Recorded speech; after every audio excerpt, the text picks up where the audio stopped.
Alors, lundi après-midi, chez Pabert Aluminium, il y avait une belle annonce et on avait l'opportunité de recevoir la ministre de l'Économie, de l'Innovation et de l'Énergie, Mme Christine Fréchette. Bonjour. Bonjour. Et M. Rivet. Il n'a plus besoin de présentation, monsieur. Bonjour. Ça fait plaisir. Merci d'être là. Madame Fréchette, vous êtes venue aujourd'hui à Cap-Saint-Ignace. C'est une grande sortie pour vous de venir à Cap-Saint-Ignace. Qu'est-ce que vous êtes venu annoncer au juste chez Pabert Aluminium? Alors, on est venu annoncer une belle annonce, un investissement financier de 2,1 millions de dollars de la part du gouvernement pour un projet d'une valeur de 4,3 millions de dollars à Pabert Aluminium pour qu'elle fasse de l'acquisition d'équipements qui vont lui permettre de rehausser sa productivité et d'augmenter sa capacité de production. C'est la ministre qui vient nous l'annoncer, mais le député a toujours un mot à dire là-dedans parce que vous sollicitez le ministre ou votre collègue pour aider nos entreprises dans la région. On est toujours heureux, je le disais lorsqu'on a fait la conférence tout à l'heure, on est sur le terrain. On connaît nos entreprises, on connaît les entrepreneurs, on sait leurs enjeux. D'ailleurs, ce matin, ma collègue Christine est venue rencontrer de nombreuses entreprises, autant de la MRC de Kamouraska, de Lillet que de Montmagny, écouter leurs enjeux, voir les problématiques. On a parlé, entre autres, d'immigration, mais aussi du volet des tarifs, mais de partager avec des entreprises d'ici. Et pour moi, par la suite, de rapporter à l'Assemblée nationale ce qu'on entend sur le terrain, c'est des éléments importants. Puis j'en profite pour remercier Christine, qui se promène à la grandeur du Québec, qui prend le temps d'être à l'écoute, prendre le temps de faire une entrevue comme ça, de parler aux gens et de rapporter, évidemment, au sein de l'appareil gouvernemental, des éléments qu'on a changés, à bonifier, à améliorer. Je la félicite aujourd'hui de ce travail-là qui a été fait dans le Côte-du-Sud. On sait qu'il y a beaucoup de défis. C'est difficile. Ça a été la COVID, ça a été l'inflation, l'augmentation des taux d'intérêt. Là, c'est les tarifs douaniers. Je vous pose la question à vous, mais aussi à Mathieu au niveau local, Côte-du-Sud. Mais au Québec, comment ça va, Mme Fréchette? Bien, écoutez, je pense qu'on a développé les bonnes mesures pour bien accompagner les entreprises, pour leur permettre de traverser cette crise-là et d'en ressortir plus fort. Et moi, je veux saluer justement l'approche qu'a eue Pabert Aluminium, parce que je vois qu'il y a certaines entreprises qui disent, bon, là, il y a des vents contraires assez forts, on va faire un repli sur nous-mêmes, ou encore on va attendre, on va mettre les projets sur la tablette le temps que ça se calme. Et il y en a d'autres entreprises qui disent, non, moi, je vais profiter de cette tempête-là pour mieux me positionner et investir justement dans des technologies qui vont lui permettre d'améliorer ses compétences, améliorer sa productivité. Et c'est ce qu'a fait Pabert Aluminium et je pense que c'est ça l'approche gagnante. Donc, nous, on a développé des programmes au niveau du gouvernement qui vont aider les entreprises qui sont impactées par les tarifs d'une manière importante à, en fait, développer des mesures pour leur liquidité, à les aider au niveau de la liquidité. On va les aider également au niveau de la productivité avec Investissement Québec et on a des programmes également pour les aider à diversifier leur marché d'exportation. Et vous le disiez, les entreprises ne l'ont pas eu facile depuis le début de la pandémie. Donc, je pense qu'on peut tirer des leçons de comment œuvrer, comment cheminer avec un contexte qui est quand même pas facile. Mais je pense qu'on a développé des bons programmes aussi pour soutenir les entreprises. Et c'est très important pour moi d'être sur le terrain, justement pour aller capter les bons messages des entreprises et voir de quelle manière on peut les accompagner dans le contexte actuel. Mais est-ce que, comme Pabert Aluminium, est-ce que les gens font appel à vos programmes? C'est sûr que les programmes sont encore tout nouveaux là, par rapport aux tarifs douaniers, là, parce que ça date du début du mois de mars. Là. Mais est-ce que les gens font appel à vos programmes? Est-ce que les gens ont le goût d'investir parce que, bon, il y a un climat d'incertitude? Oui, on n'a pas encore les chiffres des premières semaines, là, parce que, comme vous dites, les programmes sont encore assez récents. Donc, on va voir dans quelques temps là, comment ça a été utilisé. Il faut voir aussi qu'au niveau des tarifs, on a eu des changements. Là. Parfois, on allait tarifer tout azimut. Là, après ça, non, c'était plus vraiment le cas. Après ça, c'était certains secteurs. Donc, là aussi, ça vient changer la donne. Mais ce qu'on peut voir, c'est quand même l'incertitude qui plane. Ça crée un ralentissement dans le milieu économique, un ralentissement soit au niveau des commandes, un ralentissement encore au niveau du marché, de la croissance. Mais c'est important pour les entreprises de prendre leurs décisions, d'investir, même s'il y a ce climat qui est un peu incertain. Mathieu, vous êtes sur le terrain pour la Côte-du-Sud. Comment vous ressentez le pouls là, des entrepreneurs de la région? Bien, d'abord, une matinée comme on a passée aujourd'hui nous permet de nous nourrir beaucoup. La prévisibilité. Quand tu es entrepreneur, tu as besoin de connaître qu'est-ce qui va se passer demain, dans un mois, dans un an, dans 3 ans. On parlait même avec des entrepreneurs ce matin de génération dans le changement. On parlait de francisation, entre autres. Et je pense qu'en ce moment, ce qui est inquiétant, c'est de ne pas avoir cette prévisibilité-là pour les entreprises. On voit de tout, dans différents secteurs, puis dans différentes régions du Québec. Fait que moi, je vous dirais, le secteur du bois, ou ici, là, dans Ouais. Chaudière-Appalaches, entre autres, dans la Côte-du-Sud, c'est pas facile. C'est pas évident d'être capable de bien comprendre qu'est-ce qui s'en vient. On change beaucoup d'éléments. Le régime forestier aussi qui est revu. Il y a beaucoup de choses sur la table en ce moment qui est difficile d'avoir cette prévisibilité-là. On nous le dit. Là, c'est à nous de réagir face à ça. Puis aujourd'hui, on parle du programme ESSAR qui a financé, là, qui vient en aide à Pabert Aluminium pour avancer puis faire les projets qu'ils ont. Ils ont cette audace-là, cette créativité-là de se dire que même dans une période plus incertaine, je vais investir, je vais faire en sorte qu'on garde nos travailleurs, malgré tout ça, il y a des enjeux. Là. On parle souvent de main-d'œuvre, de conserver les gens qu'on a ici. Ce matin, on a parlé beaucoup d'immigration, des travailleurs temporaires qui sont ici. Il y a des différences marquées à travers le Québec. Je pense que Chaudière-Appalaches, avec le taux de chômage qu'on a actuellement, on a besoin de ces travailleurs-là là, pour soutenir les entreprises. Puis c'est le travail qu'on fait en ce moment, de rapporter ça à l'Assemblée nationale, puis d'en discuter avec les collègues. C'est un bon point, Mathieu. Est-ce qu'au niveau de la main-d'œuvre, ça s'améliore? Parce que je pense qu'il y a plus de main-d'œuvre qu'il y en avait. Est-ce que j'ai raison de vous dire ça? Je pense que la pénurie est moins importante qu'elle ne l'a déjà été. Dans le courant de la pandémie, notamment, là, on a connu des périodes où c'était très serré, plus serré donc au niveau du marché du travail. Donc là, il y a certains secteurs pour lesquels ça s'est vraiment amélioré. Ce ne sont pas tous les secteurs où c'est survenu, mais quand même, c'est moins, je dirais, réparti à la grandeur des secteurs, là, la rareté de main-d'œuvre. Donc, il faut voir au niveau économique comment ça va évoluer aussi. Comment vont évoluer les tarifs qui nous seront imposés? Est-ce que ça va créer un ralentissement économique? C'est dans le domaine du possible. Donc, on est prêt, advenant que ce soit ça. On a différentes stratégies là, à mettre en place, advenant qu'il y a des mises à pied importantes. Mais pour l'instant, on n'en est pas là. Même qu'on est pratiquement au même niveau en termes de perte d'emploi qu'il y a un an. Okay. Donc, il y avait eu, entre le 1er janvier puis fin mars de l'année passée, 3000 personnes qui avaient perdu leur emploi.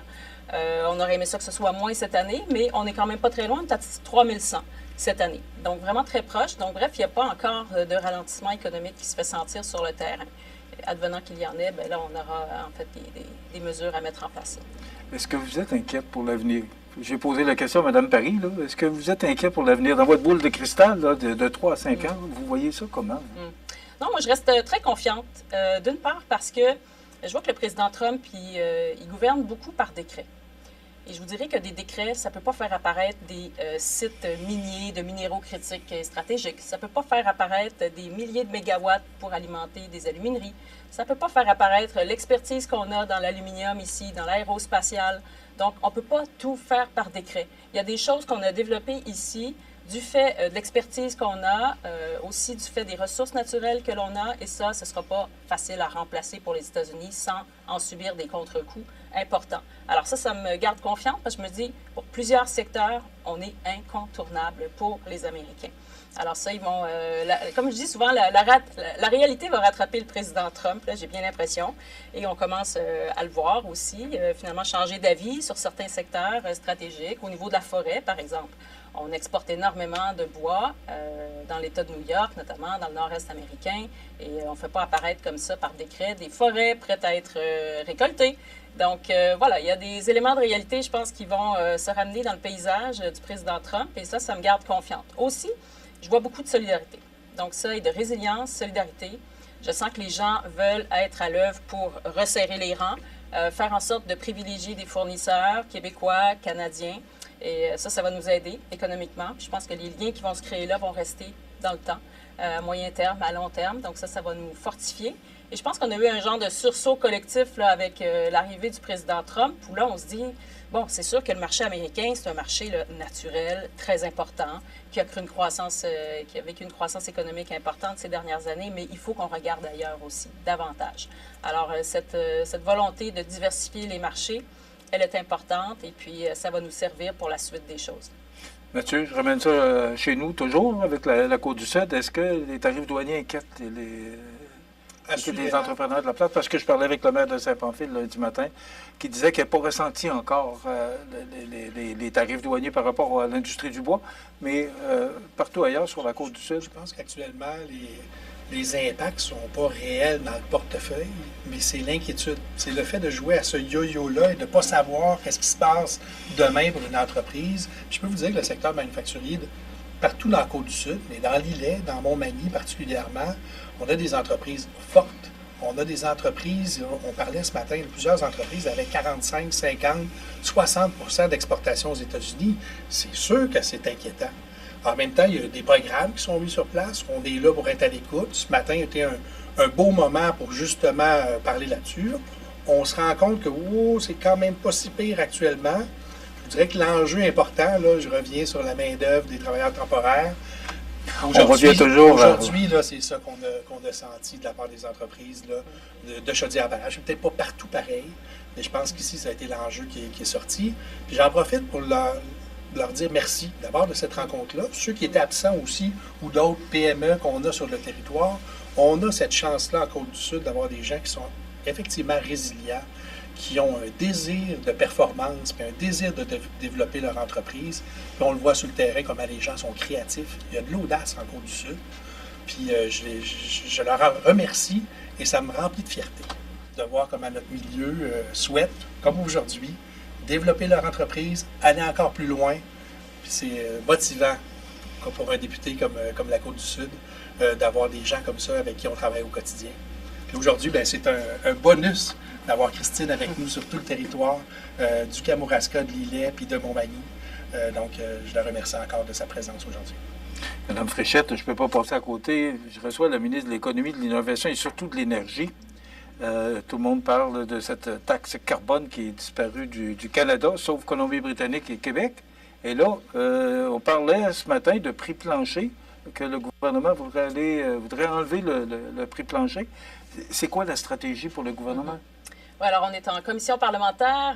D'ailleurs, Mathieu siège sur cette commission parlementaire pour le projet de loi 69 qui vise à moderniser le cadre réglementaire qui s'applique dans le domaine énergétique. Et on profite donc de cette commission-là pour faire en sorte de mettre de l'avant l'idée de retirer le prix plancher pour le prix de l'essence. Je pense que les forces du marché doivent s'exercer. Il y a eu des marges trop importantes qui ont été dégagées par des compagnies dans le domaine pétrolier et on avait fait faire une étude par le professeur Clark, qui nous indiquait que dans certaines régions du Québec, la marge de profit était trop importante. Alors, on veut éviter que ça perdure dans le temps, donc on met de l'avant cette idée de retirer le prix plancher. Donc, on va voir au terme de la commission parlementaire au cours des prochaines semaines comment ça évolue, mais je pense que ça va être des bonnes nouvelles pour les consommateurs. Ça pourrait se faire quand? Alors, moi, j'estime que ce serait d'ici cet été. OK. Et ça paraîtrait à la pompe? Oui, en fait, pas partout parce que ça varie d'une région à l'autre, mais ça va paraître à certains endroits. Et par ailleurs, il y a une obligation de transparence aussi qui va accompagner le retrait du prix plancher. Donc, en temps réel, chaque distributeur, chaque station devra afficher ces changements de prix sur un site qui sera hébergé par la Régie de l'énergie. Et donc, on va pouvoir avoir la liste de l'ensemble des prix pour tout le territoire du Québec en temps réel. Donc, on va voir s'il y a des endroits où on serait mieux d'aller versus d'autres. Donc, il y a une saine compétition qui va s'opérer. Je ne vais pas trop vous retarder, mais je termine sur une question parce qu'il y a beaucoup de producteurs de pétrole. Il y avait plus de pétrolières au Québec qu'il y en a maintenant. Est-ce qu'il n'y a pas un danger de voir disparaître les pétrolières s'ils ne font pas le cash? Bien, écoutez, il y a d'autres formes aussi d'alimentation des véhicules qui vont émerger. L'électricité des véhicules électriques, ça en fait partie. Et vous savez qu'on a un grand plan pour doubler la production d'Hydro-Québec. Alors, c'est normal qu'il y ait une transition. On est dans une phase de transition énergétique. Donc, le passage vers l'hydroélectricité, vers l'énergie éolienne, l'énergie solaire, la biomasse, on a plusieurs alternatives sur lesquelles on est en train de miser collectivement. Alors, ça va diversifier notre portefeuille énergétique et ça pourra faire en sorte, effectivement, de réduire la présence du secteur pétrolier. Mais il faut voir qu'on l'importe, ce pétrole. Et c'est des sommes colossales qu'on investit. Le Québec, c'est 10 milliards de dollars par année que l'on met dans le pétrole.